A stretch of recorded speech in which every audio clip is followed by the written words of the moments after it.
Peace, y'all, and welcome back to Michaela's World. Today is going to be the first of hopefully many because it takes me a lot longer to devour a book than it does a show. So I'm going to start doing show reviews.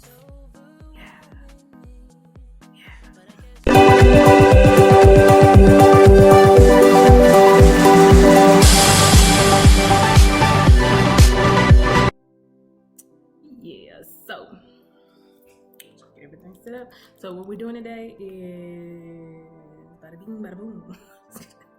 No, seriously. So I was like, let's do a show review. My friend asked me to watch the show, and then she was like, well, what do you think it was about? It doesn't seem like it really has a point. And I'm just like, I'd be liking to break stuff down, maybe I could, break this show down a little bit, or at least my point of view about the show. So first show review is Little Fires Everywhere. So let's get straight to the point. Do I suggest the show? Absolutely. I am one of those people that I just like good writing, baby. I like good writing. And I kind of wish I would read the book, but I don't know. It takes me a lot longer to devour books. And I realize that I'm more of a, like this is how you live life type of story reader, like book reader. Y'all get what I'm saying. So in a nutshell, yes, you should watch the show. And I do love stories that are like about just life. Like it doesn't have to be all action and mystery and none of that. It's just like people being people. Why? Because I'm a psychologist. So yeah, that's why. Got a psychologist's heart. So I like just watching characters being brought to life and you getting to know them. And they did a great job of you getting to know each and every character for the most part. Yeah, for the most part, in like 8 episodes. So it's easy breezy. Each episode is about an hour, I think, and yeah, it's a good watch. So why? And what was it about? The first thing, of course, that pops into mind is about motherhood. So this book the show is based off of a book that was written by a woman named Celeste Ng. I think that's how you say it. Ng is Ng. So the book was written in 2017, but the setting in this book is Shaker, Ohio, which the author I believe she lived there. She was born and raised there. So this is a good little synopsis of, I would think, from my point of view, I feel like she just like how I've lived in Georgia all my life. I lived in Georgia all of my life. What am I talking about? Most of my life. I lived in Georgia all my life, and like if I could just like grab all of these things from a time period of the space that I've been in, this is what I feel like she did, and she did a great job doing it. Great job. So as y'all can see, I'm excited. So let me take a breath. Okay. And I literally took like one breath. So the first thing that comes to mind when I think about this book is motherhood. Motherhood, because it is basically about two mothers, both with complicated lives like all of us, and how their stories just end up intertwined. And as they intertwine each other's lives, they're unraveling each other's lives. But it's not in a good way, because everything needs to like come to surface. So Mia Warren is a young artist with a teenage daughter, and she moves around a lot. And she ends up in Shaker, Ohio. And the lady that she's renting her house from is Reese Witherspoon. So Mia is, I'm about to say Olivia Pope. That's not that lady name. Mia is Kerry Washington. See, I really had to pause. Mia is Kerry Washington, and Reese Witherspoon plays Ella Lease. Her name starts with an E, but the other mother. Okay, so she's a white middle class woman that apparently had this plan about how her life was supposed to go, and she has settled into this like streamline. Her character kind of reminds me of her character on Big Little Lies, which is also an awesome show. But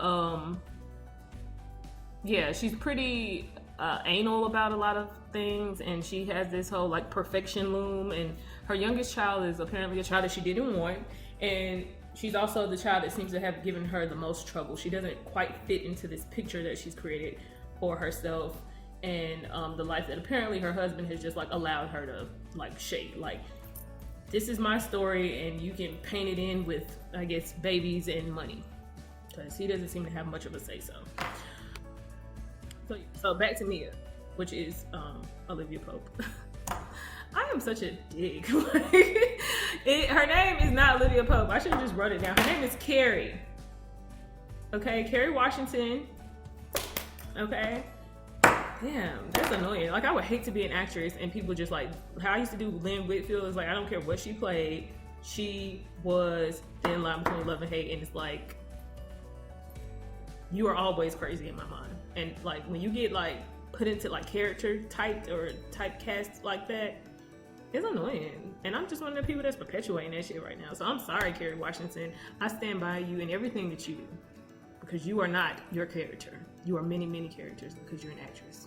Anyway, so she's an artist. She's an artist. She has a teen daughter, and so her teen kid plays with their teen kids because they're all like stair stepper babies. Like, it's 4 of them back to back to back and to back. So the youngest boy likes the daughter, which is Pearl. Pearl knows nothing about her other side of her. Like, she knows nothing about any of her family. All she knows about is her mother, and she's just been kind of dragged along like a rag doll from state to state as her mother, you know, she explores her artistic temperament, as it seems. But as the story unfolds, you get to know that there's way more to the reason why they're just moving around. It's not that her mom's just some hippie kook.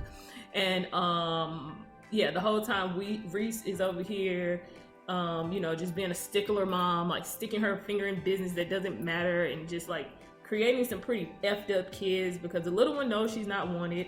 She's gay, and she's really artsy too, moody, all of that stuff, all the stuff that her mom just doesn't fit into her mom's picture of perfection.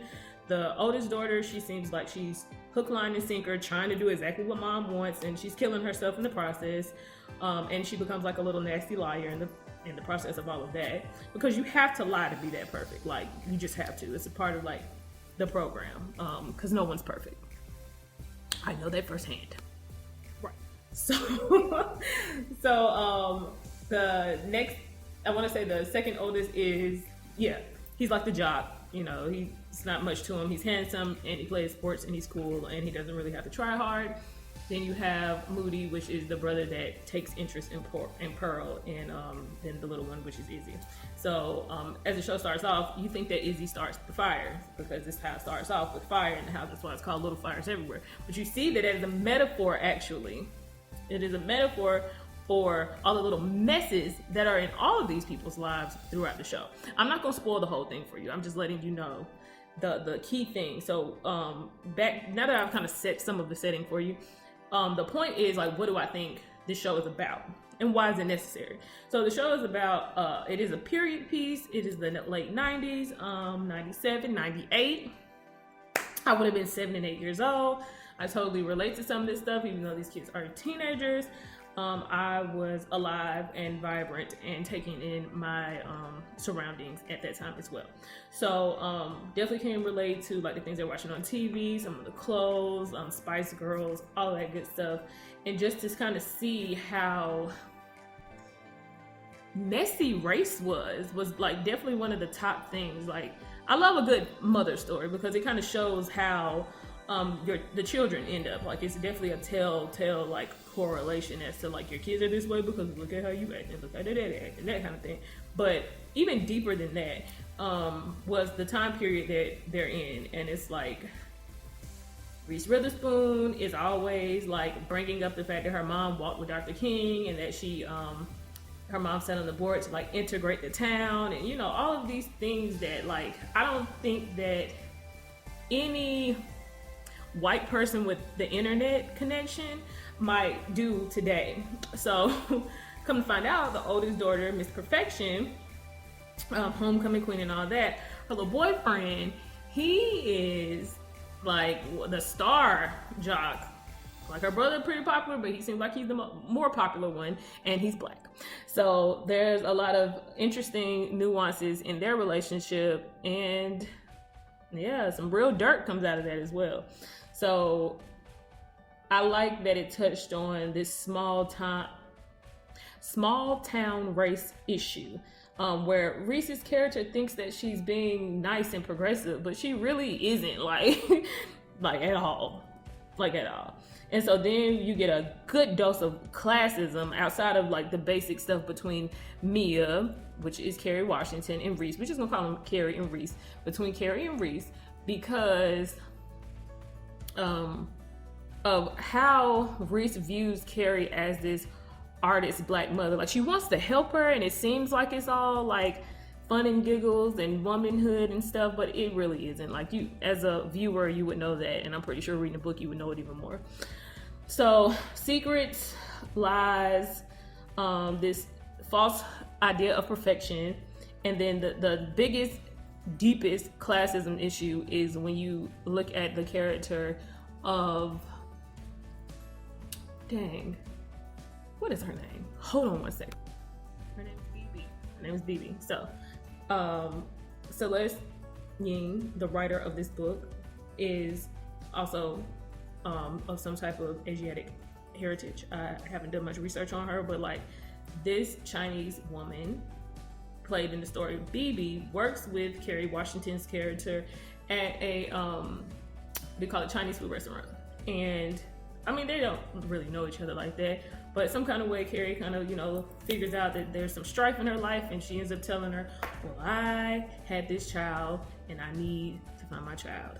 And Carrie, because of reasons that I'm not going to divulge here, because I want you to watch the show and tell me guys what you think, but she feels compelled to help this lady. So, I mean, just the way that everything in that part of the storyline breaks down is a telltale sign of like classism. And I love that the kids, even though they're young and they're like the Reese's kids are like young and in this privileged bubble, it's like they realize that this is wrong. It's wrong how all of that goes down. So that's one part of it. And then you get the flip side of not classism, but just kind of like this disillusionment with what we don't have.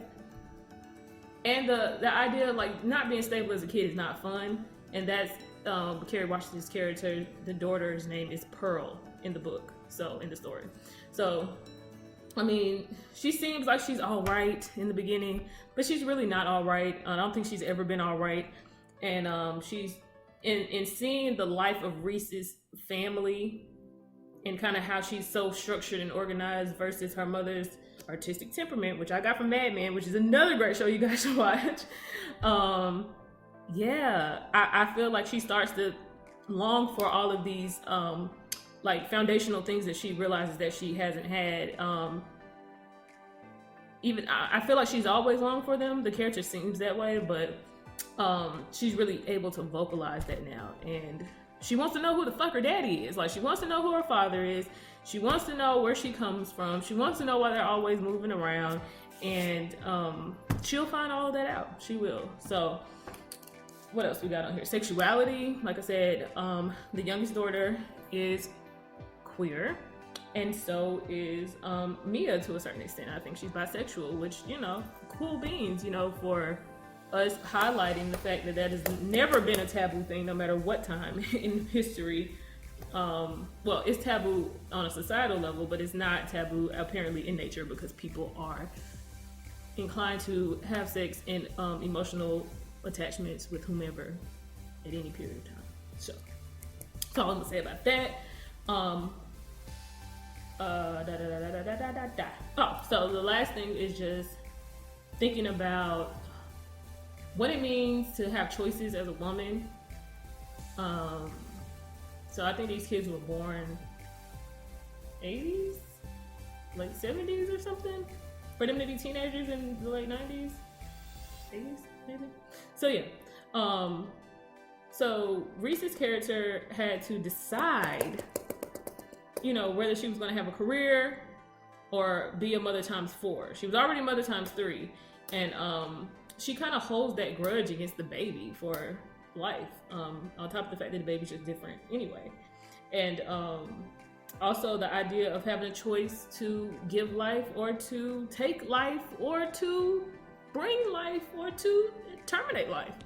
So all of these things are like highlighted in this show, and I like just love it. I just love it. I ate it up, and I wish I could eat it up again with the same vigor, but I'm not going to watch it again.